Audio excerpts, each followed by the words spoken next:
Hey guys, मैं अंकित गुप्ता आपका स्वागत करता हूं आपके अपने learning YouTube channel easy to study tutorial में। आज हम हिस्ट्री का 10th क्लास का फर्स्ट चैप्टर स्टार्ट करने वाले हैं, जिसका नाम है the rise of nationalism in Europe. यानी कि यूरोप में राष्ट्रवाद यानी नेशनलिज्म का किस तरीके से उदय हुआ, किस तरीके से वो यूरोप में आया और यूरोप के बाद पूरे विश्व में फैल गया। आज के टाइम पे आप देखते हो कि लगभग ज़्यादातर कंट्रीज़ में डेमोक्रेसी के डिफरेंट फॉर्म्स देखे जाते हैं और ये जो डेमोक्रेसी के डिफरेंट फॉर्म है, ये नेशनलिज्म के कारण ही पूरे के पूरे विश्व में व्याप्त हो सके हैं। और समय के अनुसार अलग अलग समय में अलग अलग प्रकार की गवर्नमेंट जो है वो ज़्यादा सक्सेस रहती है। प्रेजेंट टाइम पे अगर देखा जाए तो जो डेमोक्रेसी है वो बहुत ज़्यादा सक्सेस है। क्यों सक्सेस है और इसका इतिहास क्या है, इसका हिस्ट्री क्या है, वही सारा का सारा हम पढ़ने वाले हैं। इस चैप्टर में अगर आप देखो तो यहाँ पे कुछ इवेंट्स और प्रोसेसेस लिखे हुए हैं। तो आपको यही समझना है कि आज का जो डेमोक्रेसी है हमारे भारत में या अमेरिका में या फ्रांस में, तो वो किस तरीके से आया, उसका हिस्ट्री क्या था। तो चलिए हम शुरू करते हैं। लेकिन शुरू करने के पहले आप लोगों को ये जानना बहुत ज़रूरी है कि इस चैप्टर में एक्चुअली हम क्या क्या पढ़ने वाले हैं। तो सबसे पहले तो ये इंट्रोडक्शन है, एक छोटा सा इंट्रोडक्शन के बाद अगर आप यहाँ पे देख पाओगे तो इसकी जो फर्स्ट हेडिंग है वो क्या है, French revolution and the idea of nation. मतलब कि फ्रेंच रेवोल्यूशन से ही आइडिया ऑफ नेशंस बना। नेशन का मतलब क्या है, नेशन स्टेट का मतलब क्या है, बड़ा सिंपल है। अगर अपन उस समय की बात करें तो उस समय पे नेशन स्टेट का मतलब था ऐसे लोगों का एक देश बना देना जो सेम या एक ही प्रकार की भाषा और कल्चर को शेयर करते हैं। यानी कि अगर जर्मन है तो वहां पे जर्मनी बोली जाएगी, जर्मन लैंग्वेज बोली जाएगी जर्मनी में। तो एक ही प्रकार की लैंग्वेज को फॉलो करने वाले सभी लोगों को अगर ग्रुप में बना करके एक छोटा सा कंट्री बना दिया जाएगा, एक छोटा सा ग्रुप बना दिया जाएगा, जोग्राफिकली बाउंड्रीज खींच दिए जाएंगे, तो उस पर्टिकुलर एरिया को आप नेशन स्टेट बोल सकते हो। पहले के टाइम पे क्या होता था, आप बड़े आसानी से देख पाओगे और आपने 9th क्लास में पढ़ा भी है कि छोटे से जो देश होते थे, लाइक लेबनान है, लाइक चिली है, या फिर बाद में श्रीलंका है या बेल्जियम है, तो यहाँ पे विभिन्न प्रकार की भाषाओं को बोलने वाले लोग एक साथ रहते थे। और जिनके ऊपर जो राज्य है वो कौन करता था, राजा यानी कि किंग। तो ये मोनार्की टाइप जो है गवर्नमेंट हुआ करती थी। लेकिन मोनार्की गवर्नमेंट में बहुत ज़्यादा डिक्टेटरशिप होने के कारण से समय जैसे जैसे बीतता गया तो वैसे वैसे जो है अलग अलग प्रकार की फॉर्म ऑफ गवर्नमेंट्स आए, डिफरेंट फॉर्म ऑफ गवर्नमेंट्स आए।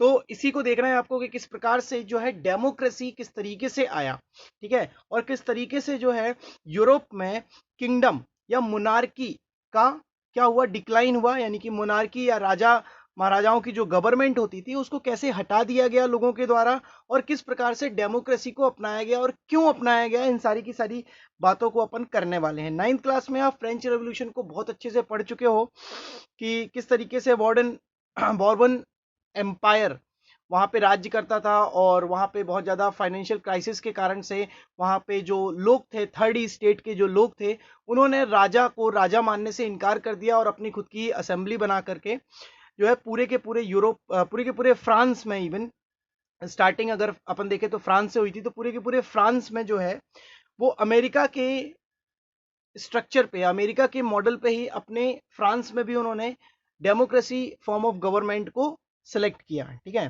तो ये कुछ इवेंट्स हुए थे और उन सारे के सारे इवेंट्स को अपन को ध्यान से समझना है। इसकी जो सेकंड हेडिंग होने वाली है वो क्या होने वाली है, the making of nationalism in Europe. यानी कि यूरोप में नेशनलिज्म किस तरीके से आया, उसी के अंतर्गत एरिस्टोक्रेसी और न्यू मिडिल क्लास को भी आपको समझना है कि एरिस्टोक्रेसी क्या थी। एरिस्टोक्रेसी का मतलब होता है एक सर्टेन टाइप के लोग जो कि काफी समृद्ध होते थे और काफी अमीर हुआ करते थे, और वो संख्या में काफी कम थे, संख्या में वो काफी कम थे। और वो कुछ लोग सारे के सारे लोगों के ऊपर किस तरीके से राज्य करते थे और अपनी जो है तानाशाही चलाया करते थे, ठीक है। तो एरिस्टोक्रेसी, और फिर बाद में जैसे जैसे समय बीतता गया तो एक जो है थर्ड सेक्टर का जन्म हुआ। थर्ड सेक्टर मतलब आपने 3 सेक्टर पढ़े हुए हैं या आप आगे पढ़ोगे, तो इसका मैं एक ब्रीफ में आपको इंट्रोडक्शन दे देता हूं कि प्राइमरी सेक्टर होता है, टर्सरी होता है और सेकेंडरी सेक्शन होता है, सेक्टर होता है। तो प्राइमरी सेक्टर में जो है वो रॉ मटेरियल को प्रोड्यूस करने वाले लोगों को लाया जाता है उस ग्रुप में, और सेकेंडरी सेक्टर जो है वो इस पे प्रोडक्शन किया जाता है। यानी कि जो प्रोडक्शन सेक्टर है वो किस पे आता है, सेकेंडरी सेक्टर में। मतलब कि अगर एक किसान है जो कपास की खेती करता है, तो कपास बनाने वाले को यानी कि किसान को आप प्राइमरी सेक्टर में रखोगे, और उस कपास से जो है जब थ्रेड या कपड़ा बनता है, क्लॉथ बनता है, तो उसको आप सेकेंडरी सेक्टर में रखोगे, यानी कि मैन्युफैक्चरिंग सेक्टर कहलाता है ये, या प्रोडक्शन सेक्टर कहलाता है, ठीक है। और जब इसी सेकेंडरी सेक्टर या मैन्युफैक्चरिंग सेक्टर से बने हुए जो प्रोडक्शंस हैं, जो प्रोड्यूस हैं या उत्पाद हैं, तो उन उत्पादों को जो है वो बेचा जाता है टर्सरी सेक्टर से। यानी कि जो बेचने वाला है वो टर्सरी सेक्टर है, या इसी को सर्विस सेक्टर भी कहते हैं।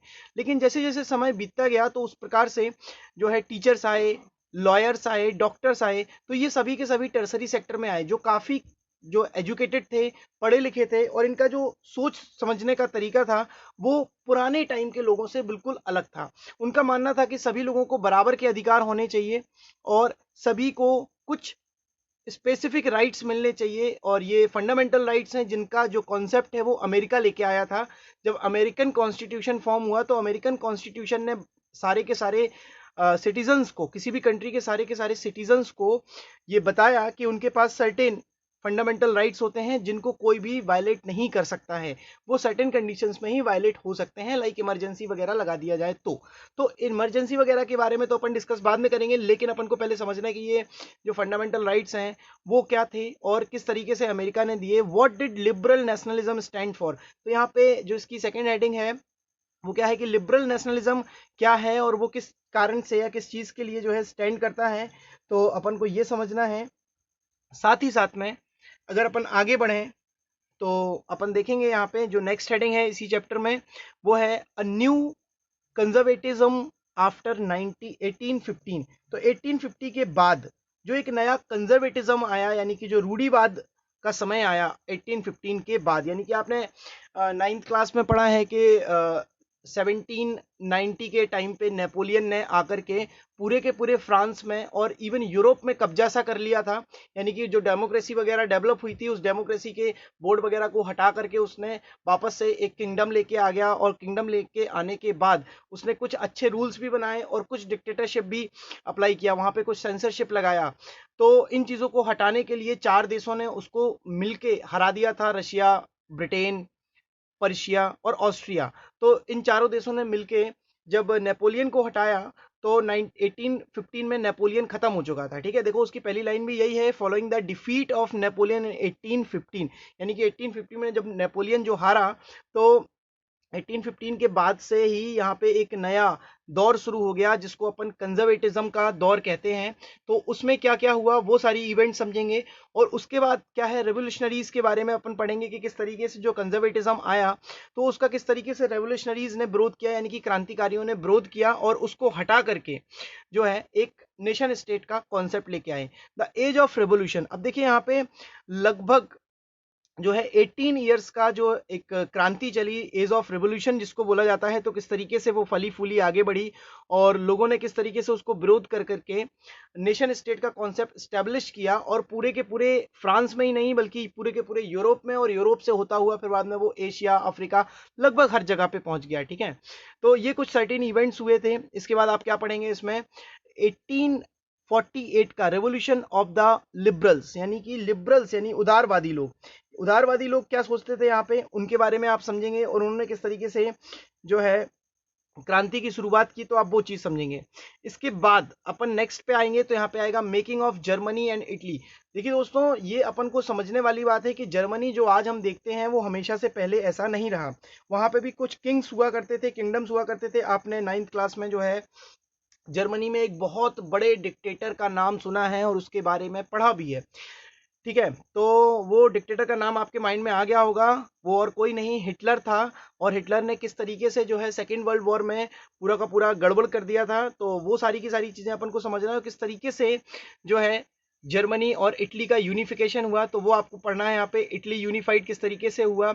वहाँ पे गुसिपी मजीनी करके एक बहुत ही फेमस रेवोल्यूशनरी था जिसने बहुत सारी अलग अलग जो है कम्युनिटीज़ बनाई लोगों की और उनको बताया और उनके साथ मिल करके अपने देश के लिए या अपनी स्वतंत्रता के लिए या डेमोक्रेसी के लिए लड़ाई लड़ी। ठीक है, विजुलाइजिंग द नेशन, और किस तरीके से नेशंस को विजुलाइज करे इन लोगों ने, यानी कि नेशन का कॉन्सेप्ट लेके आए। और उसके बाद अगर अपन आगे देखेंगे तो आप देखेंगे नेशनलिज्म एंड इंपीरियलिज्म, यानी कि नेशनलिज्म और इंपीरियलिज्म जो है वो उसका कॉन्सेप्ट अपन समझेंगे कि किस तरीके से नेशनलिज्म और इंपीरियलिज्म का कॉन्सेप्ट निकल के आया, किस तरीके से लोगों ने इसकी कल्पना करी और कल्पना करने के बाद इसको साकार रूप दिया, और क्या क्या परेशानियां उनको इसमें झेलने पड़ी और कौन कौन से क्रांति हुए, वो सारी की सारी चीजें यहाँ पे। नेशनलिज्म का मतलब होता है राष्ट्रवाद, यानी कि वहां पे राष्ट्र सर्वोपरि होता है, यानी कि सबसे इंपॉर्टेंट क्या है वहां पे, राष्ट्र इंपॉर्टेंट है, यानी कि नेशन इंपॉर्टेंट है। नेशन किससे बनता है, लोगों से, यानी कि यहाँ पे डेमोक्रेसी का कॉन्सेप्ट है सीधा सीधा। और जो दूसरा इंपेरियलिज्म है वो क्या है, साम्राज्यवाद, यानी कि एक राजा रहेगा और उसके परिवार के लोग ही आगे शासन करते जाएंगे, तो ये इंपेरियलिज्म है। तो किस तरीके से नेशनलिज्म वर्सेस इंपीरियलिज्म का कॉन्सेप्ट किस तरीके से आपस में लड़े और कौन जीता, और किस तरीके से नेशनलिज्म या डेमोक्रेसी पूरे के पूरे वर्ल्ड में स्टैब्लिश हो पाई। तो ये चीजों को आपको इस सारे के सारे चैप्टर में समझना है, और उसके बाद इसके कुछ क्वेश्चंस हैं जिनको अपन समझेंगे।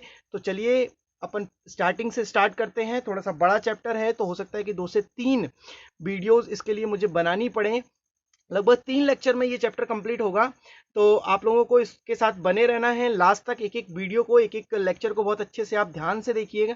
उससे आपका क्या होगा कि नेशनलिज्म इन यूरोप का कॉन्सेप्ट आप समझ पाओगे, और अपने नेशनलिज्म इन यूरोप का कॉन्सेप्ट समझ लिया तो जो आपका नेक्स्ट चैप्टर होगा नेशनलिज्म इन इंडिया, तो वो भी आप बहुत अच्छे से समझ पाओगे। देखो, ये नेशनलिज्म इन इंडिया जो है 3rd चैप्टर है जो आपके कोर्स में ऐड है, यानी कि हिस्ट्री में 2nd चैप्टर आपके कोर्स में नहीं पूछा जाता है, इंडो चाइना वॉर। ठीक है, तो अपन को करना क्या है, अपन को फर्स्ट चैप्टर पढ़ना है rise of nationalism in Europe. इसको अगर आप अच्छे से समझ लेते हो तो आपको 3rd चैप्टर भी बहुत आसानी से समझ में आएगा कि इंडिया में जो है नेशनलिज्म किस तरीके से आया, और जो है महात्मा गांधी किस तरीके से आए और उन्होंने क्या क्या पॉलिसीज अपने अपनाए, अडॉप्ट किए, और उसकी हेल्प से अपन किस तरीके से फ्रीडम पा सके। ठीक है, तो अपन स्टार्ट करते हैं, लास्ट तक बने रहिए। बहुत इंपॉर्टेंट टॉपिक है और बहुत इंपॉर्टेंट चैप्टर है। हिस्ट्री को लेकर के आपका जो पूरा का पूरा कॉन्सेप्ट है इस चैप्टर से समझ में आएगा। अलग अलग देशों के बारे में, इटली, जर्मनी और फ्रांस और अमेरिका के बारे में इसमें छोटी छोटी सी चीजें हैं जिनको समझने के बाद आप आज का डेमोक्रेसी बहुत अच्छे से समझ पाओगे।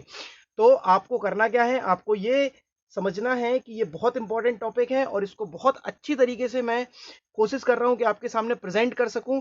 तो चलिए ये शुरू करते हैं। सबसे पहले आप क्या देख पाओगे, यहाँ पे एक इमेज बनी हुई है, और ये इमेज बनाने वाला कोई व्यक्ति है, और वो कौन है, फेडरिक सोरियो।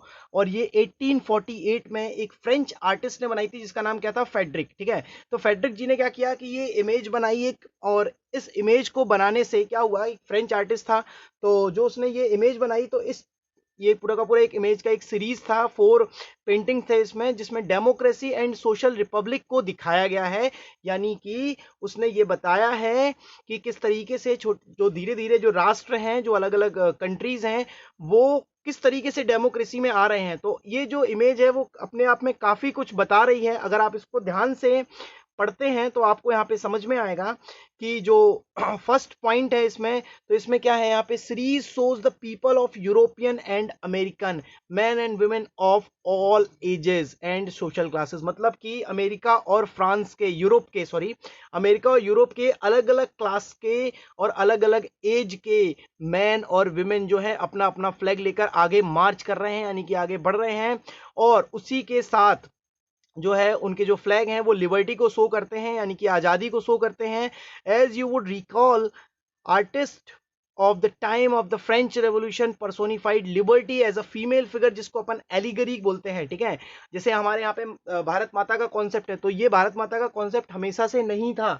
आपको ये समझने की जरूरत है कि जब अंग्रेज आए तो उस समय पे ये भारत माता का कॉन्सेप्ट नहीं था, और हमेशा से जो है आजादी को एक फीमेल फिगर का रूप दिया है उन्होंने, और जिसको अपन एलिगरी बोलते हैं। ठीक है, तो ये जो एलिगरी है, यानी कि ये जो फीमेल फिगर है जिसको आज़ादी का रूप बोला गया है, तो आप यहाँ पे देख पाओगे कि ये जो फीमेल फिगर है, ये जो आज़ादी का स्वरूप है, ये यहाँ पे बैठा हुआ है, खड़ा हुआ है सॉरी, और अपने दोनों हाथों में कुछ ना कुछ चीज़ें इसने रखी हुई हैं, और वो क्या चीज़ें हैं और क्या रिप्रेजेंट करती हैं सॉरी, तो वही चीजें अपन को यहाँ पे समझना है। Here you can recognise the torch of enlightenment. देखो आप यहाँ पे देख पाओगे कि ये जो फीमेल फिगर है उसने अपने हाथों में एक मसाल ले रखी है, ठीक है, और ये जो मसाल है वो क्या है, टॉर्च ऑफ एनलाइटमेंट, यानी कि ये जो है सारे के सारे विभिन्न प्रकार के जो देश थे यूरोप में उस समय पे और अमेरिका में, तो वो उसको एनलाइट कर रही है कि देखो भाई अब जो है इंपीरियलिज्म को छोड़ करके डेमोक्रेसी में आने का समय हो गया है।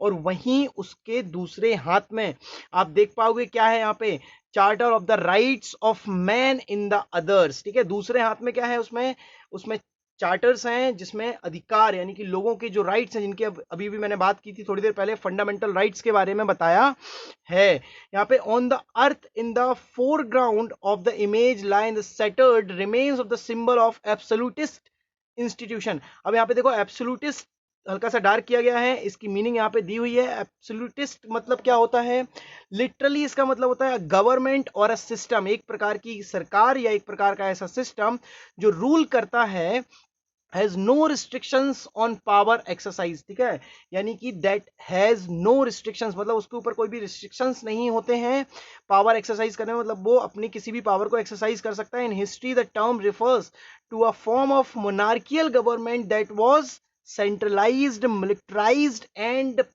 रिप्रेसिव, यानी कि यहाँ पे जो पुराने टाइम की अगर अपन फॉर्म ऑफ गवर्नमेंट की बात करें जो कि मोनार्कियल हुआ करती थी, यानी कि राजा महाराजाओं की जो गवर्नमेंट होती थी वो सेंट्रलाइज्ड होती थी, यानी कि सारी की सारी जो ताकत थी, पावर थी, वो एक ही फैमिली के पास हुआ करती थी, और उनके पास सारी की सारी मिलिट्री की पावर भी होती थी, और बहुत सारे लोग जो हैं उनको सप्रेस किया जाता था, रिप्रेस किया जाता था, दबाया जाता था, उनको डेवलप करने से रोक दिया जाता था। वहां पे जो है एक ही प्रकार के व्यक्तियों का डेवलपमेंट पॉसिबल हुआ करता था। तो सोरियो ने क्या बताया यहाँ पे, यूटोपियन विजन के बारे में बताया है। देखो यहाँ पे यूटोपियन विजन जो लिखा हुआ है, यहाँ पे यूटोपिक इनके बारे में भी बताया गया है कि a vision of a society that is so ideal, मतलब बहुत आदर्श जो है सोसाइटी का यहाँ पे उसने विजन रखा है, यानी कि उसने सोचा है कि एक जो सोसाइटी है वो बड़ी ही आइडियल सोसाइटी हो सकती है, that it is unlikely to actually exist, मतलब ये इस प्रकार की जो आइडियल सोसाइटी है वो एक्चुअल में पॉसिबल नहीं है। बट यहाँ पे जो यूटोपियन विजन की बात करी गई है, यानी कि कल्पना दर्श, अगर अपन इसका हिंदी मतलब निकालें तो वो क्या हो जाएगा, कल्पना दर्श, यानी कि कल्पना की गई है एक आइडियल सोसाइटी की, जो ये सोरोयो के द्वारा किया गया है, जहां पे the people of the world are grouped as distinct nations identified through their flags and nation customs, यानी कि यहाँ पे लोगों का एक बहुत बड़ा ग्रुप बनाया है ऑफ द वर्ल्ड, मतलब कि पूरे के पूरे विश्व में जो डिस्टिंक्ट नेशन को बिलोंग करते हैं, उनको आइडेंटिफाई कैसे कर सकते हैं अपन, उनके फ्लैग्स यानी कि उनके झंडे से, फ्लैग से, और नेशनल कस्टम से, मतलब उनके अपने अपने देश के अलग अलग कस्टम्स होते हैं, तो उन कस्टम्स और उनके फ्लैग की हेल्प से अपन उनको आइडेंटिफाई कर सकते हैं। Leading the procession way past of the statue of liberty, आप देख पाओगे यहाँ पे कि सबके सब जो है अलग अलग देश जो हैं वो स्टैच्यू ऑफ लिबर्टी की ओर आ रहे हैं, और लाइन से अलग अलग प्रकार के लोग अपने अपने फ्लैग्स को लेकर के इसकी ओर बढ़ रहे हैं, यानी कि जो है अब सभी के सभी देश ये मान चुके हैं कि भाई मोनार्कियल गवर्नमेंट नहीं चलेगी, यानी कि अब किसी एक परिवार या एक व्यक्ति ही हमारे ऊपर हमेशा राज्य नहीं कर सकता है। अब हमें किसी ऐसे रिप्रेजेंटेटिव की जरूरत है जिसको हम चुनेंगे और जो हमारे डेवलपमेंट के बारे में सोचेगा, ना कि अपने बारे में, ठीक है। तो यही है यहाँ पे नेशनलिज्म और इंपीरियलिज्म के बीच में जो लड़ाई हुई थी, वो यही चीज है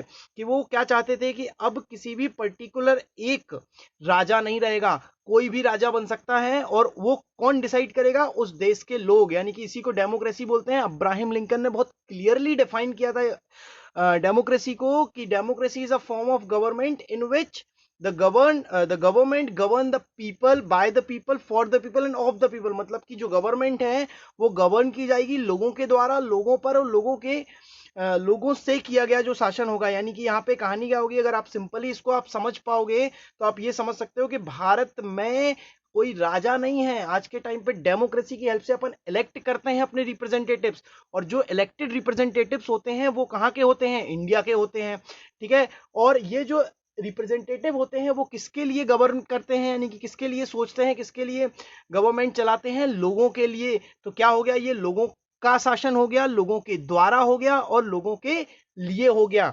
समझ में आना चाहिए आपको कि डेमोक्रेसी का एक बहुत बड़ा कॉन्सेप्ट है, और जो बहुत सारे इवेंट से पास होकर के आज इस कंडीशन पे आ पाया है, ठीक है।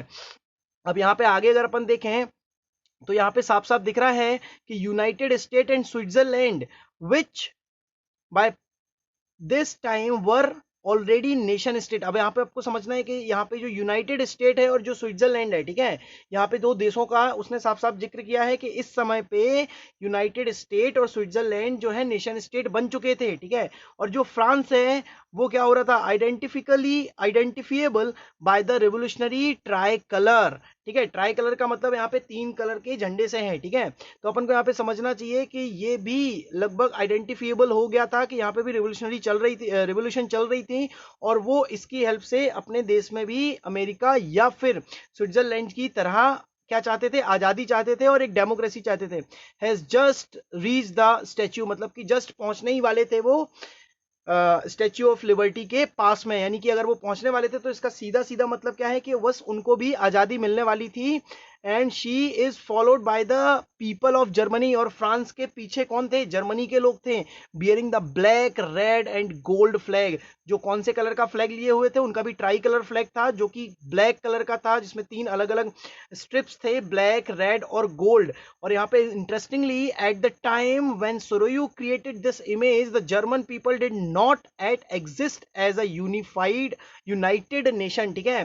तो उसने पहले से ही जो है भविष्य की कल्पना करके ये पिक्चर बनाई हुई थी कि अभी अमेरिका जो है वो डेमोक्रेटिक कंट्री हो चुका है, स्विट्जरलैंड हो चुका है, फ्रांस भी होने ही वाला है, और कुछ समय के बाद सर्टेनली जो है जर्मनी भी है वो डेमोक्रेसी की ओर आएगा। यानी कि डेमोक्रेसी अभी यूनाइटेड नेशन नहीं हुआ था, देखो साफ साफ यहाँ पे लिखा हुआ है, Germany people did not at exist as a united nation. बहुत इंपॉर्टेंट लाइंस हैं, इनको आपको अंडरलाइन करना है।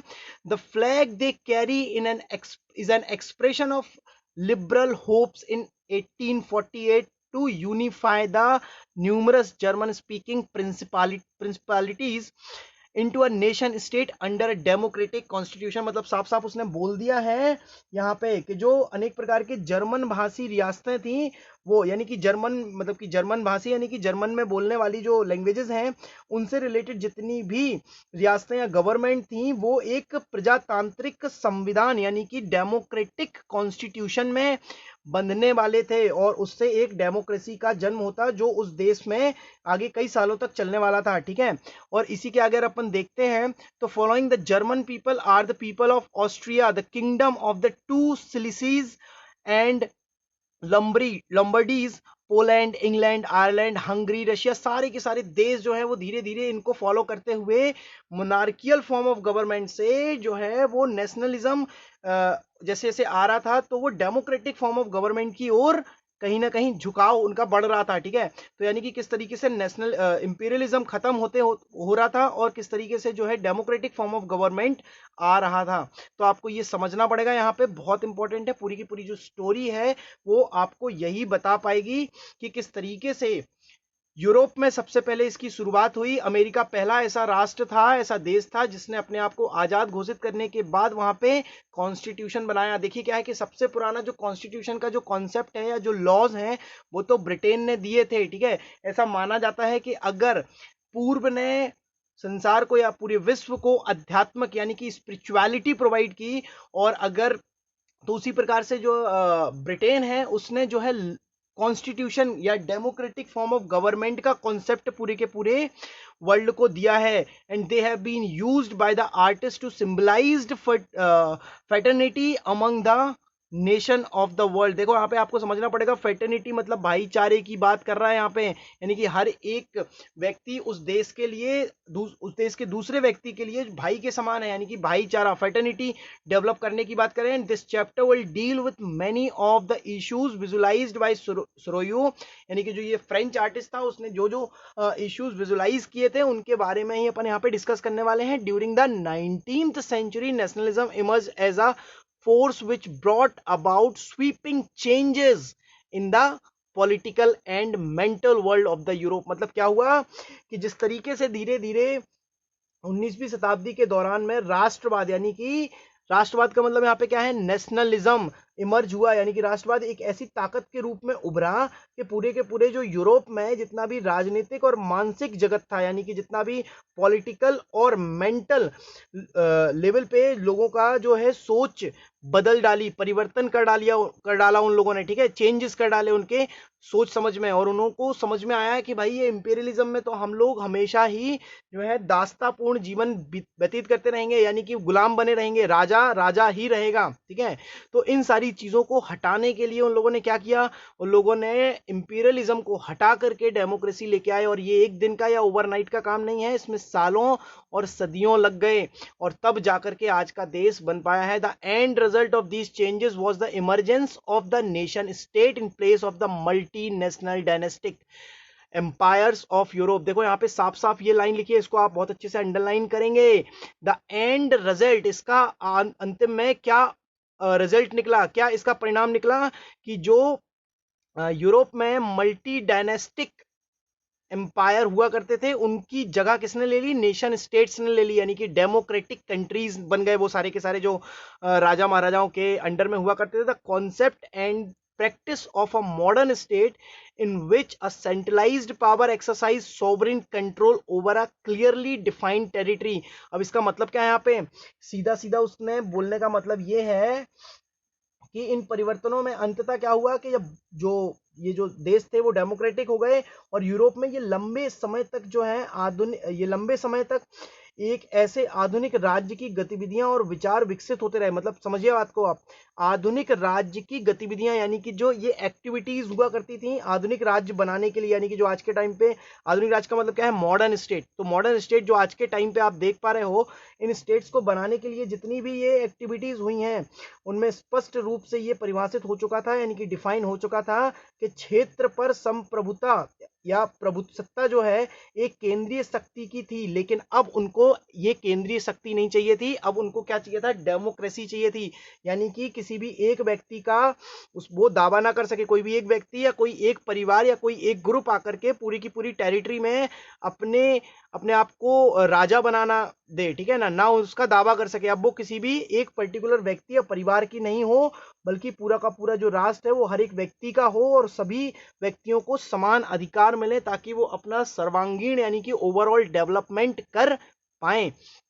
तो ये बड़ा इंपॉर्टेंट कॉन्सेप्ट था, ये इंट्रोडक्शन है चैप्टर का, बहुत इंपॉर्टेंट है, इसीलिए अपन बहुत ज्यादा इसमें जोर भी दे रहे हैं, क्योंकि पूरा का पूरा जो ये चैप्टर है वो इस इंट्रोडक्शन के अकॉर्डिंग या इस इंट्रोडक्शन के द्वारा अपन को समझा जा सकता है, अपन पूरा का पूरा एक प्लेटफॉर्म बना सकते हैं। But a nation state was one in which the majority of the citizen and not only it's rulers. तो यहाँ पे साफ साफ लिख दिया उसने कि जो नेशन स्टेट होगा वो क्या होगा, मेजॉरिटी ऑफ इट्स सिटीजन, ना कि कोई रूलर, इसके सिटीजन्स की जो मेजॉरिटी होगी उसके अकॉर्डिंग ये डेवलप होगा। Came to develop a sense of common identity and shared history और डिसेंट्स। मतलब सीधा सीधा उसने बोल दिया है यहाँ पे कि ये जो डेवलप होंगे नेशन स्टेट्स वो किस तरीके से आइडेंटिफाई किए जाएंगे कि उनकी जो सेम हिस्ट्री होगी और जो उनके पूर्वज होंगे, डिसेंट्स होंगे, वो भी सेम होंगे, सेम लैंग्वेज सेम कल्चर होगा। And this common sense did not exist from time imperial, ठीक है।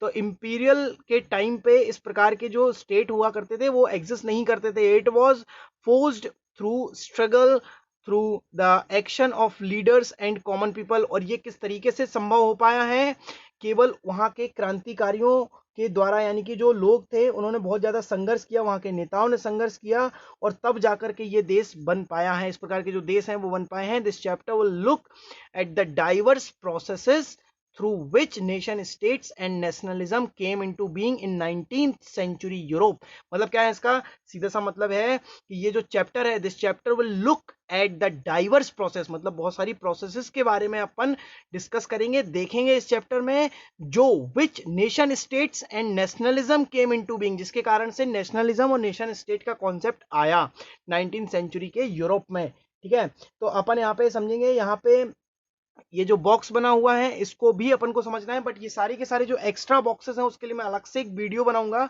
और उसमें आपको समझा पाऊंगा। ये कुछ एक्स्ट्रा चीजें होती हैं जो आपके कॉन्सेप्ट को और ज्यादा मजबूत करेंगे, ठीक है।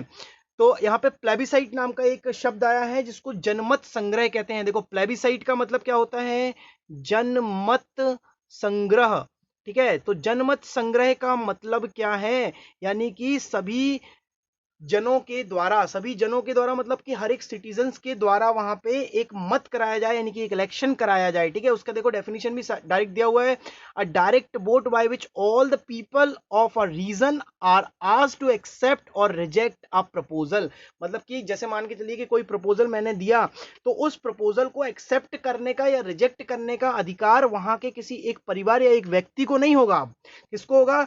उस पर्टिकुलर रीजन के सारे लोग डायरेक्ट वोट करेंगे और वो बताएंगे कि भाई उनको जो ये प्रपोजल है वो एक्सेप्ट है या नहीं है, ठीक है ना। तो यहाँ पे वोट की बात होने लगी है, पहले यहाँ पे वोट की बात नहीं होती थी। पहले तो सीधा होता था कि भाई ये जो है ये राज परिवार का सदस्य है और राजा की मृत्यु के बाद उसका बेटा या फिर बाद में उसके परिवार का कोई सदस्य राजा बन जाएगा, किसी भी थर्ड पर्सन से पूछने की जरूरत नहीं होती थी। और अगर कोई दूसरा पावरफुल किंग आ गया है, राजा आ गया, तो उसने क्या किया, उसके राजा को जो पहले वहां पे राज्य कर रहा था उस किंग को हटा दिया, मार दिया। ये चीज बड़ी कॉमन है, आप सभी लोगों को मालूम है कि बहुत सारे किंगडम्स को रिप्लेस किया है बहुत सारे अलग अलग किंगडम्स में। अगर अपन इसको इजीली समझ सकें तो आप देख पाओगे कि इंडिया में 1191 में, देखिए बहुत इंपॉर्टेंट हिस्ट्री यहाँ पे स्टोरी को मैं यहाँ पे जो है आपके साथ कनेक्ट कर रहा हूँ। 1191 में जो है भारत पे हिंदू राजा राज्य किया करते थे। 1191 में मोहम्मद गौरी आया और पृथ्वीराज चौहान से उसकी पहली लड़ाई हुई, जिसको अपन फर्स्ट वॉर ऑफ तराइन कहते हैं, और इसमें पृथ्वीराज जीत गया। फिर बाद में क्या हुआ, अगले साल यानी कि 1192 में दोबारा से पृथ्वीराज के ऊपर इसने धोखे से आक्रमण करके, और हमारे देश के ही एक जो जयचंद जी थे जो कन्नौज के राजा हुआ करते थे, उनकी सहायता से, या ऐसा मान लीजिए कि उन्होंने देशवासियों को धोखा दिया या पृथ्वीराज के साथ धोखे से उनको बंदी बना लिया, और उसके बाद जो है हमारे यहाँ पे सुल्तानेट पीरियड स्टार्ट हो गया। और 1206 में कुतुबुद्दीन ऐबक जो है सुल्तान बना, ठीक है। जो कौन था, उसका एक वफादार स्लेव हुआ करता था। उस टाइम की कहानी हुआ करती थी कि पुत्र से अच्छा एक वफादार गुलाम है जो हमें धोखा नहीं देगा, ठीक है। उस समय पे कई पुत्रों ने अपने पिताओं की हत्या कर दी, किसके लिए? राज्य पाने के लिए, ठीक है। तो बड़ा ही खराब समय हुआ करता था राजा महाराजाओं के टाइम पे। जो लोग थे उनको कोई भी गारंटी नहीं होती थी कि कब कौन जो है तख्ता पलट हो जाए और कौन सा राजा जो है हट जाए और कोई नया राजा आ जाए, नए रूल्स आ जाए। तो बड़े उटपटांग टैक्स भी हुआ करते थे, बड़े खतरनाक तरीके से, बुरी तरीके से लोगों को सप्रेस किया जाता था उस टाइम पे, ठीक है। तो यहाँ पे जो ये गुलाम डायनेस्टी आया, फिर बाद में वहां पे आपने पढ़ा है तुगलक आया, खिलजी आया, फिर तुगलक, फिर बाद में सैयद, फिर लोधी, फिर मुगल्स आ गए, फिर बाद में यहाँ पे डिफरेंट यूरोपियन इन्वेशन हुआ, यानी कि ब्रिटिशर्स आए। सबसे पहले अगर देखा जाए तो जो है पोर्चुगीज आए, फिर बाद में डच आए, डेनिश आए, फ्रेंच, ब्रिटिशर्स आए, फ्रेंच आए, ठीक है। तो ये बहुत सारे लोगों ने आकर के, अब आप समझ सकते हो यहाँ पे 1191, या फिर आप सीधा सीधा बोल सकते हो कि 1200 से लेकर के 1947 तक इंडिया के लोगों का इंडिया पर कंट्रोल नहीं था, है ना। यहाँ पे बहुत टाइम तक सुल्तान आए, फिर मुगल्स आए, फिर बाद में ब्रिटिशर्स आए, या फिर बाद में यूरोपियन कंट्रीज को आप बोल सकते हो। तो तीन तरीके से, तो देखो लगभग कितने सालों तक हमारे ऊपर दूसरी शक्तियां राज्य करती रहीं। लगभग अगर आप देखोगे यहाँ पे तो 750 सालों तक हमको जो है गुलाम बनाकर अलग अलग प्रकार के लोग यहाँ पर क्या है डेवलप कंट्रोल करते रहे। लेकिन यहाँ पे जो ये दो प्रकार की शक्तियां थी, यानी कि जो मुगल और सुल्तान थे, वो यहाँ पे आके बस गए, यहीं के लोग हो गए, ठीक है। तो उन्होंने जो है यहाँ पे थोड़ा सा डेवलपमेंट भी कराया, लेकिन बहुत ज्यादा डेवलपमेंट नहीं हो रहा था उस समय पे, भी लोगों की हालत बहुत अच्छी नहीं थी। लेकिन ये जो ब्रिटिशर्स थे, उन्होंने कभी भी अपने आप को इंडियंस माना ही नहीं है, ठीक है ना। जो ब्रिटिशर्स थे वो हमेशा अपने आप को ब्रिटिशर्स ही बोलते रहे, और जो भारत का बहुत सारा जो धन है और यहाँ की जो संपदा है वो उठा उठा कर, ठीक है, सोने चांदी जवाहरात हीरे मोती, यहाँ तक कि अगर आपको मालूम होगा तो कोहिनूर डायमंड जो है, तख्ते ताऊस जो है, बहुत सारी चीज़ों को उठा करके उन्होंने विदेश भेज दिया और यहाँ पे काफ़ी लूट मार भी की।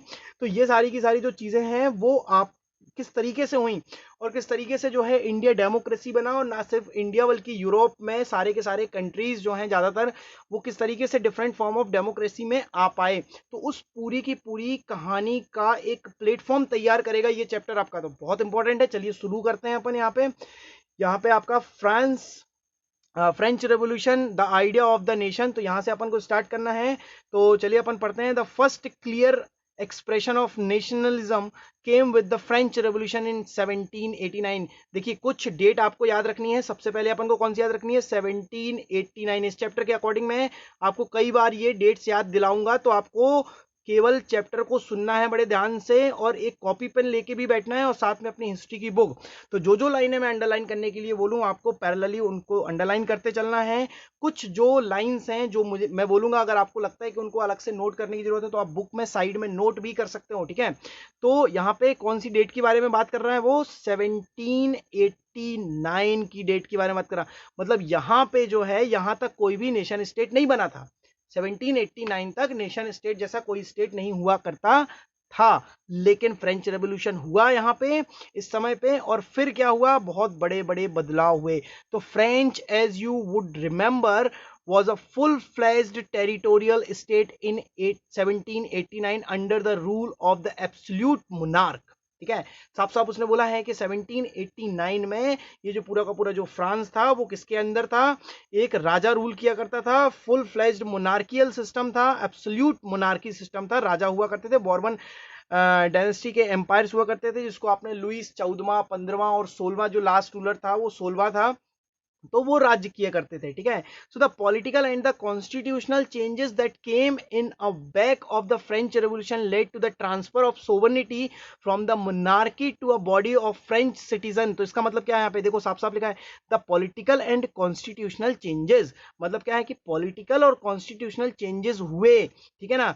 Back to the French revolution किसके बाद हुए, फ्रेंच रेवोल्यूशन के बाद हुए, और फिर क्या हुआ, ट्रांसफर होगी sovereignty from monarchy to the body of French citizens. देखो यहाँ पे बड़ा सिंपली अपन समझ सकते हैं इसको कि क्या हुआ, ट्रांसफर हुआ। क्या ट्रांसफर हुआ, ताकत यानी कि पावर। फ्रेंच रेवोल्यूशन के बाद जो सोवर्निटी है यानी कि जो प्रभु सत्ता है, यानी कि जो पूरा का पूरा जो राइट है, जो पावर्स है, वो मोनार्की से लेकर के किसको दे दी गई, फ्रेंच के सिटीजन्स को दे दी गई। और इसी को अपन डेमोक्रेसी बोलते हैं, क्योंकि लोगों के द्वारा, लोगों पर, लोगों के लिए किया गया शासन क्या है, डेमोक्रेसी है। By the people, of the people and for the people, according to Abraham Lincoln. ठीक है, तो आपको ये बताना है कमेंट करके कि जो अब्राहम लिंकन जी थे वो अमेरिका के कौन से नंबर के प्रेसिडेंट थे। ठीक है, बड़े इंपॉर्टेंट पर्सनालिटी हैं, और उन्होंने वो उनकी पूरी की पूरी जो लाइफ है वो किसी भी स्टूडेंट के लिए काफी ज्यादा इंकरेजिंग है, या किसी भी व्यक्ति के लिए काफी ज्यादा इंकरेजिंग है। तो आपको बताना है कि ये प्रेसिडेंट थे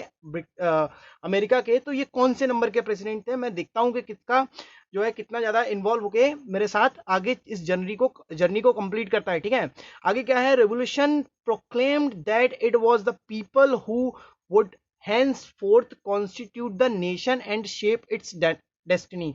तो अब यहाँ पे क्या हुआ, लोगों ने ये खुद सोच लिया कि भैया अब हम राजाओं के भरोसे नहीं रहेंगे। ठीक है, तो क्रांति से उन्होंने ये घोषणा कर दी कि लोगों द्वारा राष्ट्र का गठन होगा और वे अब उसकी नियति खुद तय करेंगे। मतलब उसकी जो डेस्टिनी है वो अब लोगों के द्वारा तय की जाएगी, कोई राजा या महाराजा नहीं बताएगा कि उनका फ्यूचर क्या होगा। और इसीलिए क्या हुआ, फ्रॉम द वेरी बिगिनिंग, मतलब कि बहुत स्टार्टिंग में जो फ्रेंच रेवोल्यूशनरीज की स्टार्टिंग हुई, तो French revolutionary introduced various measures and practices that could create a sense of collective identity amongst the French people। मतलब ये एक रातों रात नहीं हो गया, इसके लिए भी बहुत सारी छोटी छोटी घटनाएं या इवेंट्स रिस्पॉन्सिबल हैं। यानी कि वेरियस इवेंट्स जो हैं या वेरियस मेजर्स ऑफ प्रैक्टिस धीरे धीरे होती गई, और जिस कारण से उनके अंदर ऐसी भावना पैदा हुई, ऐसी फीलिंग जो है कलेक्टिव आइडेंटिटी की जो फीलिंग जनरेट हुई लोगों में, फ्रेंच पीपल में, तो वो लगातार एकदम से नहीं हो गई, कुछ घटनाओं से हुई जो कई टाइम तक चली। अब यहाँ पे ये आइडिया देखो, यहाँ पे दिया हुआ है कि द आइडिया ऑफ ला पैट्री। यहाँ पे ला पैट्री का मतलब क्या है, यहाँ पे पितृभूमि, मतलब कि पितृभूमि की बात कर रहे हैं वो यहाँ पे। ठीक है, और उसी के बाद देखो अगर अपन आगे देखें तो एंड ले सिटी सिटोएन, तो ये फ्रेंच वर्ड है, and I am not good to speak और to pronounciate French words. So इसका मतलब क्या है, सिटोएन का मतलब है सिटीजन्स। तो सिटीजन्स और पितृभूमि की बात कर रहे हैं, मतलब कि अब वहाँ पे सिटीजन वाला अगर कॉन्सेप्ट लोगों के दिमाग में बैठ गया तो उनको ये समझ में आएगा कि भैया अगर हम सब सिटीजन्स हैं तो हमारे सबके पास बराबर के राइट्स होने चाहिए, किसी एक व्यक्ति के पास ज़्यादा राइट या कम राइट क्यों हो। ठीक है, तो emphasize the notions of the united community enjoying equal rights under a constitution. अब आप बात समझो, किसी भी डेमोक्रेसी में सबसे इंपॉर्टेंट क्या होता है, उसके रूल्स। बिकॉज अगर रूल्स जो है वो निश्चित नहीं होंगे तो कोई भी जो एम्परर आएगा या कोई भी जो रिप्रेजेंटेटिव आएगा वो अपने अकॉर्डिंग रूल्स को चेंज करता रहेगा, और सारे के सारे रूल्स सब याद तो रख नहीं सकते हैं।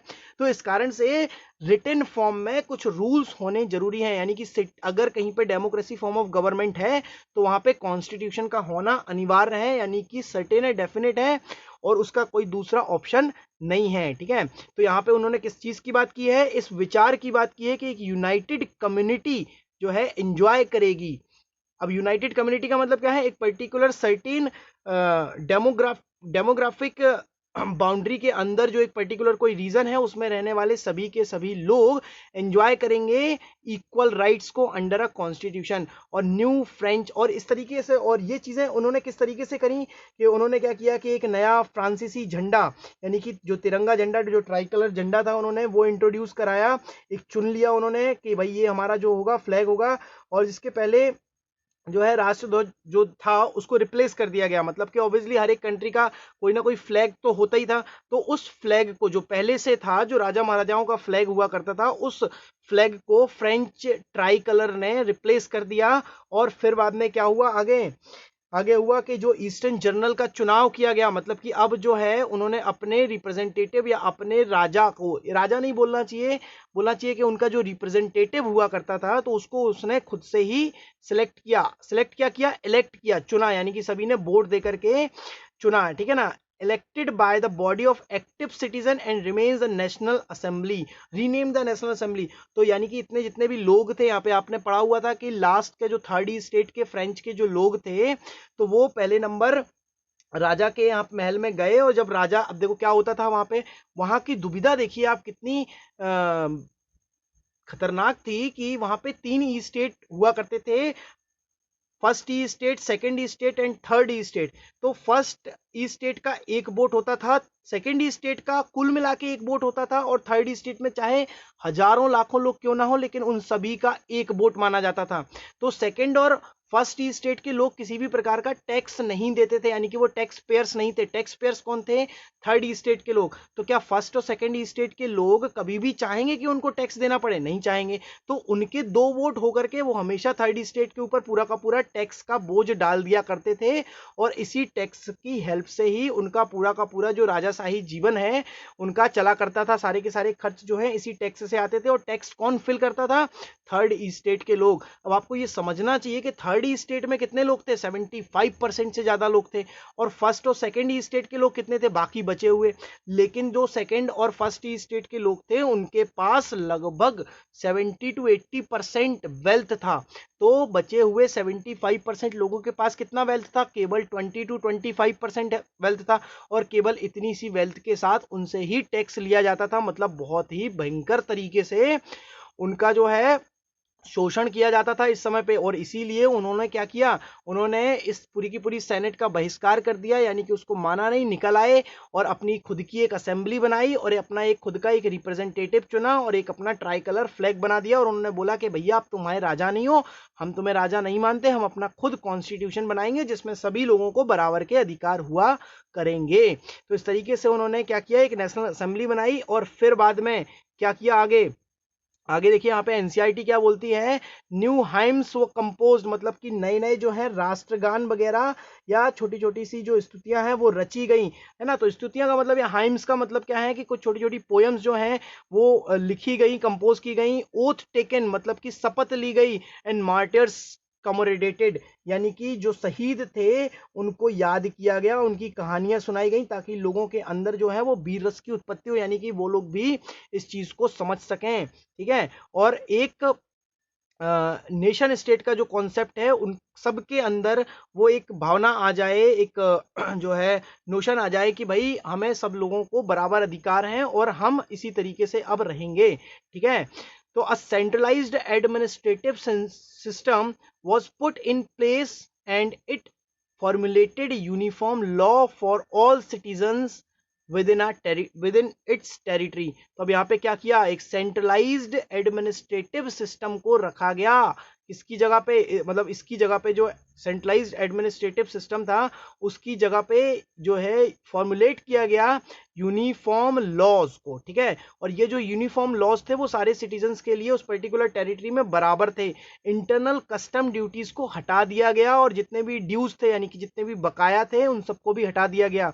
एंड एक uniform system of weight and measurement को अडॉप्ट किया गया। मतलब क्या है कि फ्रांस में क्या होता था या किसी भी देश में इसके पहले क्या होता था कि भाई हमारे देश में, हमारे शहर में मान के चलो कि आप जो लेंथ मेजर करते हो तो वो गज में होती है। फिर बगल वाले आप छतरपुर में चले गए या दूसरे किसी शहर में चले गए तो वहां पे मालूम चला कि फुट में होती है। फिर बगल में किसी और शहर में चले गए तो मालूम चला कि भैया वहां तो हैंड स्पाम से ही मेजर करते हैं। तो क्या हो गया, यहाँ पे यूनिफॉर्मिटी नहीं रह पाएगी। तो आप एक बात बताओ, अगर आप हैंड स्पाम या गज से मेजर करोगे तो कहीं पे ज्यादा आएगा, कहीं पे कम आएगा। यूनिफॉर्मिटी ना होने के कारण बहुत ज्यादा डिस्प्यूट होते थे और लोग जो है पूरे देश में कोई भी एक व्यक्ति हर एक देश के सभी शहरों में जाके व्यापार नहीं कर पाता था, या करता था तो बहुत डिस्प्यूट्स होते थे। तो इन सारे डिस्प्यूट्स को हटाने के लिए उन्होंने क्या किया, उन्होंने जो वेट और मेजरमेंट का एक यूनिफॉर्म सिस्टम अडॉप्ट किया। और साथ में बहुत सारे जो रीजनल डायलेक्ट थे, रीजनल डायलेक्ट का मतलब क्या होता है, क्षेत्रीय बोलियां।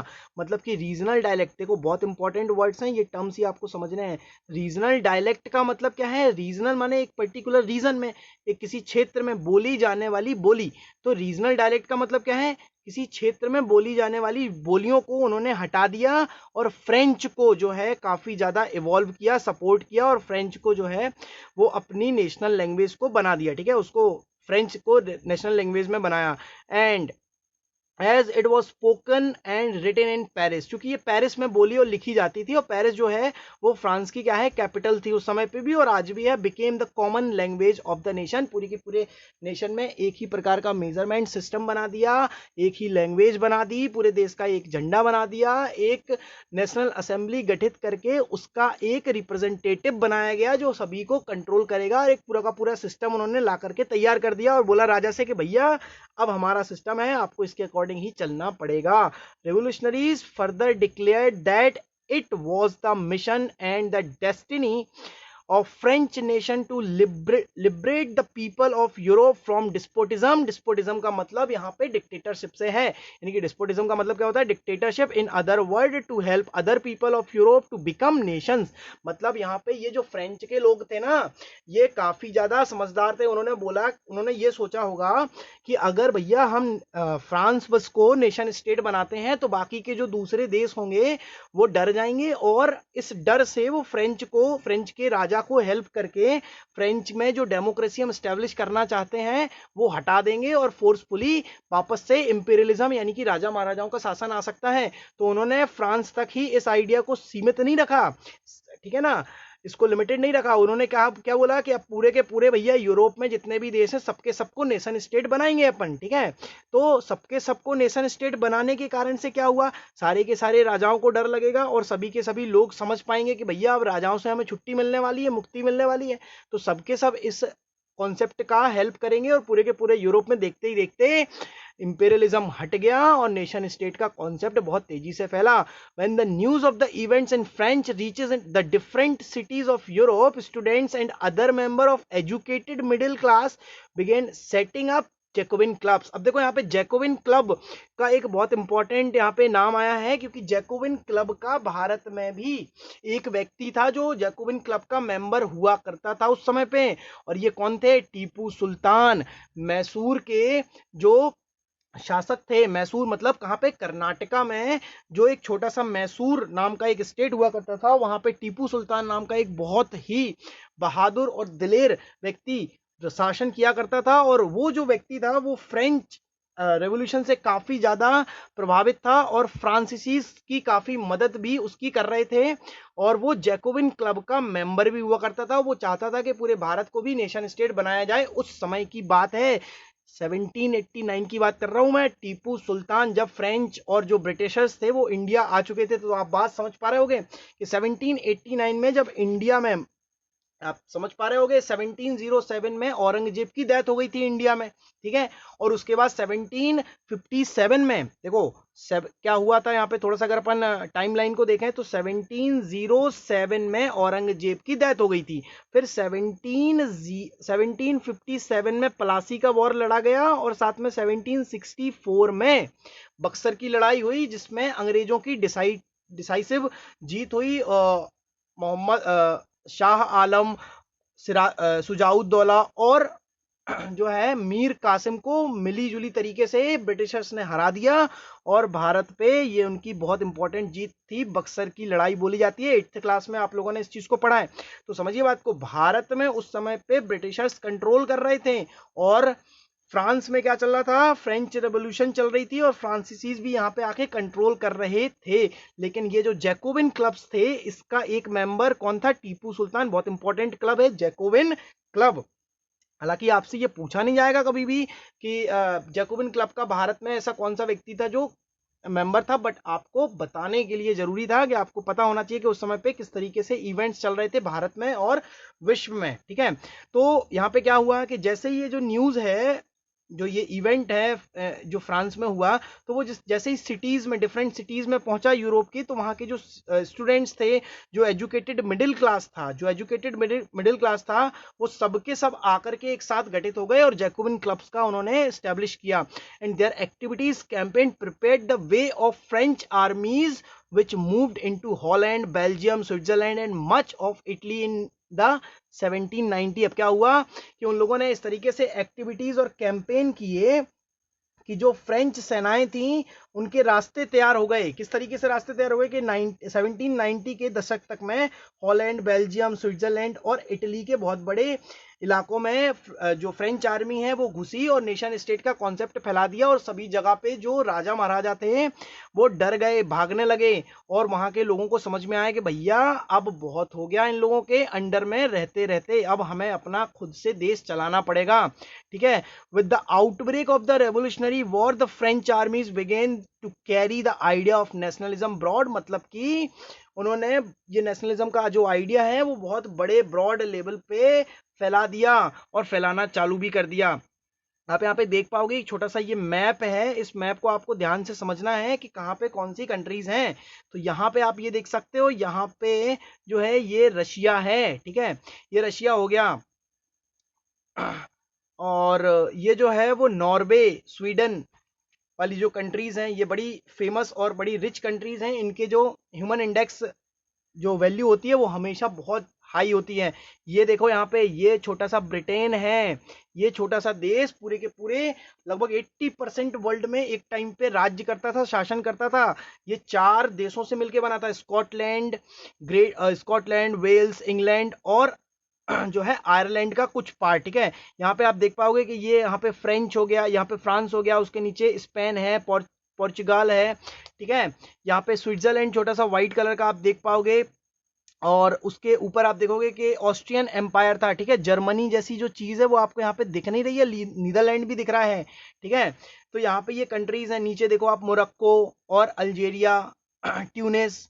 ऑटोमन एम्पायर भी आप देख पाओगे कि ऑटोमन एम्पायर काफी पुराना एम्पायर था, और ये भी जो है Ottoman empire first world war में पूरा खत्म हो गया, और यहाँ पे बहुत सारे छोटे छोटे कंट्रीज निकल के आए, ठीक है। ये पर्शिया है, ठीक है। तो ये सारे के सारे जो नाम मैं बता रहा हूँ, ये डेनमार्क है, ये बहुत इंपॉर्टेंट कंट्रीज हैं, और इस मैप को आपको देखना है, ठीक है।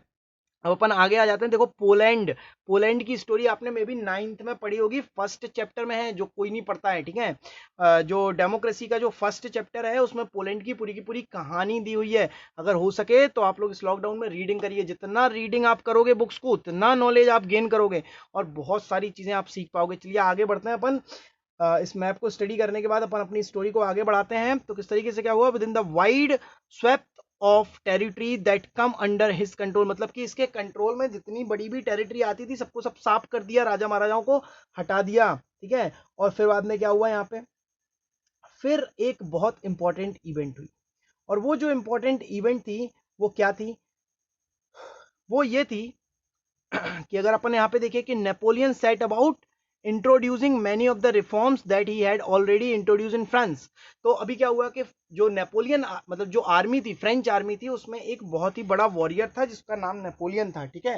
तो जो नेपोलियन था तो उसने बहुत सारी टेरिटरीज को, बहुत सारी जगह को जीत लिया था, और उन सारी जगह पे मतलब फ्रांस के साथ साथ में जो भी फ्रांस में रिफॉर्म्स उसने अप्लाई किए थे, तो वो सारे के सारे रिफॉर्म्स जो है उसने बाकी जगह पे भी अप्लाई किए, इंट्रोड्यूस कराए। अब आपको यहाँ पे बात समझना है कि डेमोक्रेसी बन गई लेकिन नेपोलियन ने अपना डिक्टेटरशिप लागू कर दिया, ठीक है, क्योंकि नेपोलियन बहुत बड़ा वॉरियर था, सारी की सारी आर्मी उसके कंट्रोल में थी। तो क्या किया, आर्मी की हेल्प से जितना भी ये डेमोक्रेसी वाला ये जो नेशन स्टेट का कॉन्सेप्ट है, इन सबके टीन डिब्बे को उठा के फेंक दिया उसने, और बोला भैया अब हम राजा हैं, और ये डिक्टेटरशिप चालू हो गई, ठीक है।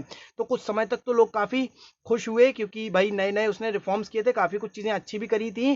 Through a return to monarchy Napoleon has no doubt destroyed democracy in France. तो क्या हुआ, नेपोलियन वापस से रिटर्न, देखो साफ साफ लिखा हुआ है, through a return of monarchy, मतलब नेपोलियन ने क्या किया, मोनार्की वापस लेके आ गए और डिस्ट्रॉय कर दिया पूरी की पूरी डेमोक्रेसी को इन फ्रांस, इन फ्रेंच, ठीक है, in France. But in the administrative field, he had incorporated revolutionary principles in order to make the whole system more rational and efficient. उसने जो रिफॉर्म्स किए थे वो काफी ज्यादा फायदेमंद थे वहां के लोगों के लिए। उन्होंने क्या किया कि सभी के ऊपर जो छोटे मोटे टैक्स थे, ड्यूज थे, ये सब हटा दिए, बहुत सारे नए नए रिफॉर्म्स, बहुत सारे नए नए रूल्स और लॉज बनाए, और बहुत अच्छी अच्छी चीजें भी करी। लेकिन अच्छी अच्छी चीजें करने के साथ साथ उसने बहुत गड़बड़ भी किया।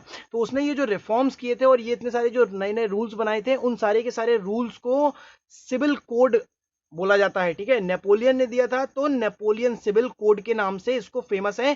कई बार पूछ लिया जाता है, इसको नेपोलियन कोड भी बोलते हैं 1804 का।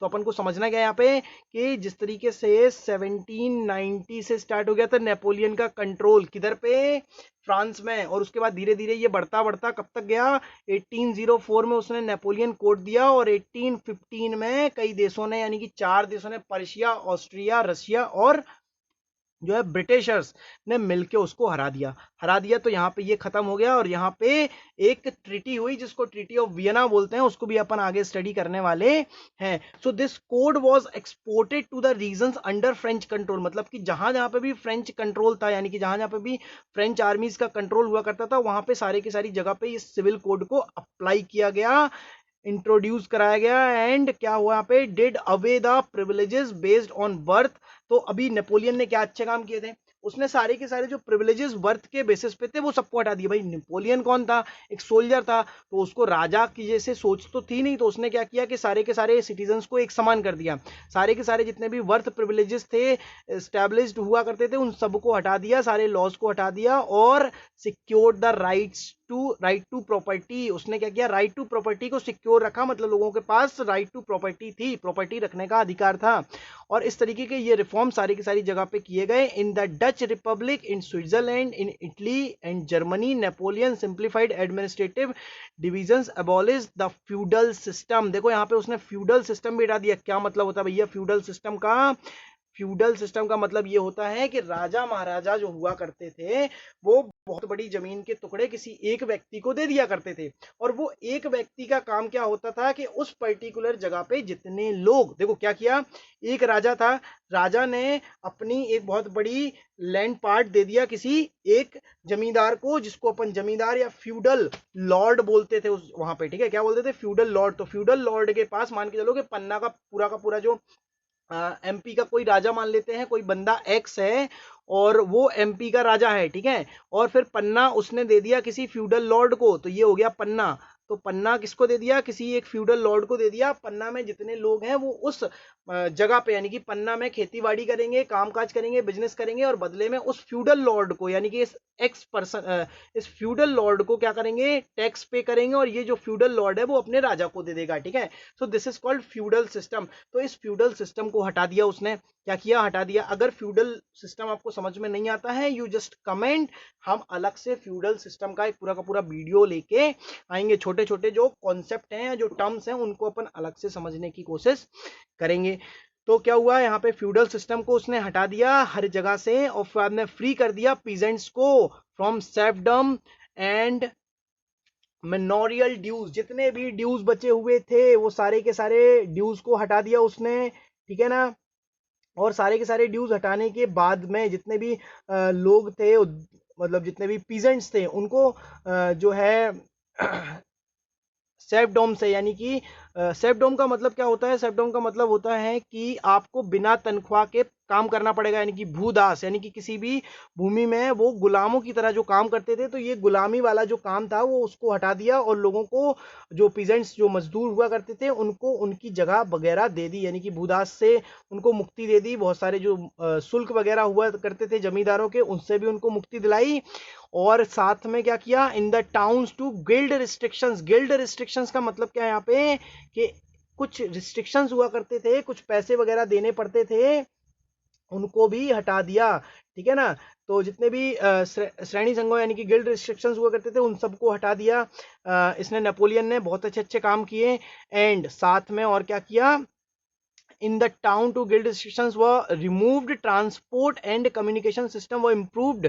transport और communication system को भी उसने improve किया। peasant artisans worked, workers and new businessmen, जितने भी लोग थे, enjoyed a new found freedom. जो भी लोगों को नया ये फ्रीडम मिला था, ये बड़ा एंजॉय कर रहे थे, बड़े खुश हो रहे थे कि यार भैया मजा आ गया अपन को, ये तो ठीक, अपन ने लड़ाई कर ली, रेवोल्यूशन की और राजा वगैरह से मुक्ति मिल गई, सारे के सारे कर चले गए, जो पीजेंट्स थे उनको बहुत सारी जगह मिल गई, खेत मिल गए, और इसी चक्कर में वो सभी के सभी खुशी भी थे। और एक जो है जो बिजनेसमैन थे और स्मॉल स्केल producers थे of goods in particular began to realize that uniform laws, standardized weights and measures and a common nation currency would facilitate the movement of exchange of goods and capital from one region to another। मतलब क्या होगा कि अगर सारे की सारे particular एक reason में अगर एक ही टाइप की करेंसी और एक ही टाइप के मेजरमेंट्स हैं, तो कैपिटल को एक्सचेंज करने में बड़ा आसान हो जाएगा भैया। ठीक है? एक व्यक्ति जो पन्ना का है, वो पन्ना से कहीं पर भी जाके, मैं एग्जांपल पन्ना का इसलिए दे रहा हूं क्योंकि आपको कोई ना कोई सिटी का नाम तो देना है, तो किसी एक जगह से जाके वो अपने ही स्टेट में उस रीजन के अंदर किसी भी जगह पे जाएंगे तो उसको एक प्रकार की ही करेंसी का यूज करना पड़ेगा, एक ही प्रकार के मेजरमेंट्स मिलेंगे। तो उससे क्या होगा कि वो कहीं पे भी व्यापार करे, अपने सामान का एक्सपोर्ट करे, इंपोर्ट करे, तो वो कर सकता है। और इससे क्या होगा? कैपिटल का यानी कि पैसों का बहुत ज्यादा एक्सचेंज होगा और इकोनॉमी डेवलप होगी, लोग ज्यादा प्रॉस्परस होंगे, ज्यादा व्यापार कर पाएंगे। However in the areas conquered the reaction of the local population of to French rule was mixed. अब यहाँ पे क्या था कि यहाँ पे जो एरियाज को कॉन्कर किया था नेपोलियन ने, उसकी आर्मी ने या फ्रेंच आर्मी ने, तो वहां पे लोगों का मिला जुला रिएक्शन था। ठीक है? बड़ा मिक्स्ड रिएक्शन था उस समय पे लोगों का। Initially in many places such as Holland and Switzerland as well as in certain cities like Brussels. Brussels कहाँ की कैपिटल है? बेल्जियम की। तो बेल्जियम उस समय पे कोई देश नहीं बना था, वो एक पर्टिकुलर रीजन था, एक जगह थी जो फ्रांस के अंडर में आती थी, हॉलैंड, है ना? और ये जो हॉलैंड तक पहुंच गया था नेपोलियन, काफी दूर दूर तक उसने अपना जो है साम्राज्य फैला लिया था। स्विट्जरलैंड, ठीक है ना, मेन्स, मिलान और वार्सो, इन सारी जगह पर क्या किया उसने? इन सारी जगह के जो लोग थे इनिशियली तो काफी खुश थे कि फ्रेंच आर्मी ने बढ़िया अच्छा काम किया, उनको आज़ादी दे दी, बहुत सारे रूल्स प्रोवाइड कर दिए, रिस्ट्रिक्शंस को हटा दिया, तो उन्होंने बड़ा वेलकम किया था। लेकिन यहाँ पे हार्बिंजर ऑफ लिबर्टी, यहाँ पे हार्बिंजर एक बहुत इंपॉर्टेंट वर्ड है, और हार्बिंजर का जो मेन मीनिंग होता है उसको आपको समझना बहुत जरूरी है। तो हार्बिंजर का मतलब एक ऐसा पर्सन या कोई ऐसी चीज होती है जो है ग्रोथ करती है, with something is going to happen soon, जो जल्दी ही होने वाला है, स्पेशली समथिंग बैड, किसी भी बुरी चीज के लिए। तो क्या हुआ यहाँ पे? उसने बहुत सारे रूल्स तो हटा दिए, रिस्ट्रिक्शंस हटा दिए, कई रिफॉर्म्स किए जिससे लोग खुश थे, लेकिन साथ ही साथ उसने क्या किया? उसने डिक्टेटरशिप अप्लाई कर दी। But the initially enthusiasm soon turn to hostility, वो नफरत में बदल गया, दुश्मनी में बदल गया नेपोलियन के खिलाफ। क्यों बदल गया भैया? उसका कारण क्या था? As it became clear that the new administrative arrangement did not go hand in hand with political freedom. मतलब क्या भैया कि ये जो नए वाले एडमिनिस्ट्रेशन सिस्टम आए हैं ना, वो नए एडमिनिस्ट्रेशन सिस्टम आए हैं नो डाउट, लेकिन ये पॉलिटिकल फ्रीडम तक नहीं जाते हैं। पॉलिटिकली तो अभी भी कंट्री के लोग फ्री नहीं थे। राजा कौन बन गया था? नेपोलियन। इंक्रीज्ड टैक्सेशन, टैक्स बढ़ा दिए उसने, सेंसरशिप अप्लाई कर दी। क्या मतलब होता है भैया सेंसरशिप का? मतलब अगर तुमने राजा या उस डिक्टेटर के खिलाफ, मतलब नेपोलियन के रूल्स और रेगुलेशन के खिलाफ या उसके एडमिनिस्ट्रेशन के खिलाफ कुछ भी बोला, कुछ भी छापा, तो आपको छाप दिया जाएगा, आपको गोली मार दी जाएगी। This is called censorship. उसने सेंसरशिप अप्लाई कर दी। फोर्स्ड कॉन्स्क्रिप्शन, फोर्स्ड कॉन्स्क्रिप्शन का मतलब क्या है कि जबरदस्ती लोगों को आर्मी में भर्ती कर रहा था वो, ठीक है। कॉन्स्क्रिप्शन का मतलब बड़ा सिंपल है, आप समझ लो, द एक्ट और प्रोसेस ऑफ फोर्सफुली या forcing people by law to join army. मतलब जब लोगों को फोर्सफुली आर्मी ज्वाइन करने के लिए बोला जाए तो उसको क्या बोलते हैं, conscriptions into the French armies required to conquer the rest of the Europe. मतलब अब नेपोलियन के अंदर बहुत सारा लालच आ गया था, भैया पूरा का पूरा यूरोप जीतना है हमें, तो बहुत सारा अगर यूरोप जीतना है पूरा का पूरा, तो बहुत सारे आर्मी बंदे चाहिए। अब आर्मी में क्यों लोग अपने मन से ऐड होंगे, ठीक है। तो उनको जबरदस्ती आर्मी में ऐड किया जा रहा था। सेंसरशिप अप्लाई कर दी थी कि कोई जवान तो उठा ही नहीं सकता है, अगर आपने कुछ भी बोला तो समझ लो आपको सुला दिया जाएगा, शांत कर दिया जाएगा। और टैक्स बढ़ गए थे, बहुत प्रॉब्लम बढ़ रही थी भैया। all seem to outweigh the advantage of the administrative system। outweigh, this is another very important word, ठीक है। तो outweigh का मतलब क्या होता है, to be greater or more important than something else। कोई और चीज बहुत इंपॉर्टेंट हो रही थी अब किसी और चीज के कंपेयर में। मतलब क्या था कि फ्रीडम के कंपेयर में, जो यहाँ पे नेशन स्टेट का कॉन्सेप्ट था उसके कंपेयर में इंपॉर्टेंट क्या हो रहा था कि उसने अपने मन में एक सपना देख लिया था कि पूरा का पूरा यूरोप का राजा बनना। उसने मतलब किसने, नेपोलियन ने। तो नेपोलियन ने एक सपना देखा कि पूरा का पूरा यूरोप जीतना है, पूरा का पूरा अगर यूरोप अगर उसको जीतना है तो बहुत सारी आर्मी चाहिए, पूरा का पूरा कंट्रोल होना चाहिए। तो सेंसरशिप वगैरह, टैक्सेशन वगैरह बढ़ा करके पैसे वगैरह को ज्यादा कहां से आएंगे, टैक्सेशन बढ़ा दिया, कोई बोल नहीं सकता है, सेंसरशिप अप्लाई कर दी, जबरदस्ती लोगों को सेना में भर्ती कर रहा है, उसकी आर्मी बढ़ गई और इसकी हेल्प से वो पूरे के पूरे यूरोप को जीतना चाहता था। सभी के सभी लोग जो बड़े खुश थे फ्रीडम पा करके, नए नए रिफॉर्म्स को देख करके, तो सब के सब अब जो है दुश्मन हो गए। और उसने बोला यार भैया एक से छूटे तो दूसरे ने पकड़ लिया, ठीक है। तो ये लुईस 16वां से छूटे तो किसने पकड़ लिया इनको, नेपोलियन ने। और नेपोलियन ने बड़ी बुरी हालत कर दी थी इनकी। अब मेकिंग ऑफ नेशनलिज्म, ये जो है दो हेडिंग अपन ने पढ़ी हैं, इन दो हेडिंग्स के बाद नेक्स्ट हेडिंग पे जो है हम बाद में जाएंगे। अगर इसको शॉर्ट में अपन बहुत तेजी से पूरा का पूरा कंपाइल करते हैं तो क्या हुआ यहाँ पे, फ्रेंच रेवोल्यूशन का जो आइडिया था, तो फ्रेंच की आर्मी 1789 तक ऐसा कोई कॉन्सेप्ट नहीं था, लेकिन लोगों ने क्या किया, एक पूरा असेंबली बनाई। असेंबली बनाने के बाद राजा को हटा दिया और अब मतलब मानने से इनकार कर दिया और एक रिप्रेजेंटेटिव इलेक्ट किया। रिप्रेजेंटेटिव इलेक्ट करने के बाद एक ट्राई कलर अपना एक फ्लैग मान लिया, ओथ्स ली और बहुत सारे मार्टर्स को याद करते हुए एक पूरी की पूरी जो फ्रेंच आर्मी ने फ्रांस को कंट्रोल में कर लिया और साथ में फ्रांस के आसपास के जगह पे भी गए और नेशन स्टेट डेमोक्रेसी का डंका बजाया। और उसके चलते जब नेपोलियन को बहुत सारी पावर मिल गई तो नेपोलियन ने अपने आप को राजा डिक्लेयर कर दिया, डिक्टेटरशिप अप्लाई कर दी और बोला कि भैया बहुत सारे हम रिफॉर्म्स कर रहे हैं और उसके बदले में,